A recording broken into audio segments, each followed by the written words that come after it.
Adani e sekta mar teko mar sitima e pacho ka ere kaka obro bedo kokelo lokruok to ere kaka obro bedo kokonyo mar mondo mi otiek kod midhiero mar lal mar sitima mosebedo kwaneno kinde ka kinde pacho ka. Fredo Suru ka nitiere Dandora Festo openja kae kata ngisa kae ni Joyce Mos na wendo openjo kae ne owacho ka ni ka Adani nyalo miyo sitima ok lal aoyaye bei bende oket mabe makare to dibed gi makare. Kembe Kenya opong' gi mibadhi aduwa. Seche moko inyalo keto token to tieko kata 2 days kapok iyudo duoko. Ka igoyo simu e Kenya Power to jo customer care kia wuoyo gibayo mana wacha. Emomiyo mulika ok nyal rumo. Penjna jalony ka nitiere yo ma inyalo ket kapo ni inyiewo token to sitima liel direct ma ok ni pod iketo kode e token meter.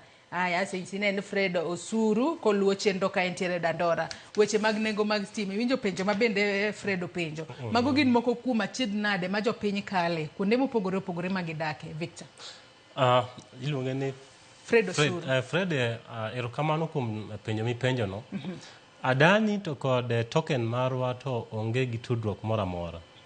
Adani gima tudruok mare entiere en ketrako. Ketrako en tichne en golo mach kumo bedo generated e power station nyaka e Kenya Power transformer. Koro no wacho ni gini chako gi generating station. Ka wase generate power iluongo ni 11 kilovolts. Mane kaka wa generate power. To bedo stepped up. Koro stepping up no en iluongo ni substation mane gigero. Koro substation mokwongo ni e power station. Koro kose wuok e power station onyalo wuok gi either 132 kilovolts kata onyalo wuok gi 220 kilovolts kata onyalo wuok manyien sani en 400 kilovolts. Koro lines adek gi ema koro golo mach chakre generating station nyaka kende substation mar Kenya Power. So substation mar Kenya Power ni en Kenya Power ema timo nade ema bro maintain. Koro kata Dani dang bi e deal ni gin margi onge gimoro amora gi token mari mitimo. Actually Adani ni to bro medo stima bedo mamalo nikech nyake be chule. To kisomo nitiere wan gi Energy Act 2019 makata ambe na participate discussion margi. Energy Act 2019 nitiere sub imposition ilongo ni levies on public energy infrastructure. Mane kuma gidhi kawe pesa ni mar chulo Adani. Giwacho kania the minister shall in consultation with the minister of finance over time ang nilok gidholuo over time and by order published in Gazette imposed on any or all fuels or energy entered for home use in Kenya. Mano mar fuel. Then kibiro kende mar Energy Act still the same. Owacho ni no public body shall levy fuel on all public energy infrastructure without consent of cabinet secretary in writing. Koro gima gini wacho in Energy Act wacho ni cabinet secretary ema nigi authority mar ema nigi powers mar neno ni ang'o midhi timnade midhi chul.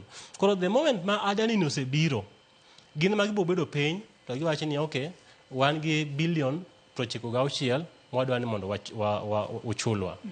Koro gibro dhi energy infrastructure a bill mari mar token kacha ni wan gi fuel wan gi road maintenance levy wan gi EPRA and so. Koro gibro doko gimiluongo ni transmission levy. Koro transmission levy ka emibro kawo pesa matin tikete token mari. Koro sasa ming'iewo token to nitiere transmission levy mibro timgo mondo chulango Adani. Mano tiende nango ji konyo token to gibo bedo ka giyudo units matin kendo. Dhi bedo matin nikech sani ng'eni waonge gi that levy. To the moment ma Adani osebiro wadhi levy dhi kete token marwa mondo mwachak chulo loan cha. Koro idhi yudo ka sani ka ing'iewo token achiel siling 25 tidhi yudo ka token achiel en siling 28 nikech nyaka wachul pesa ma Adani dhi tiyo godo ni. To mani pesa ni to ng'eny. De Adani wacho ni wadhi tiyo gi billion 30 mondo watim upgrade gi. De waonge go gi shida nikech osetim gi for long. Kata mana 400 kilovolts mana wacho cha. Otime gi less than 20 billion.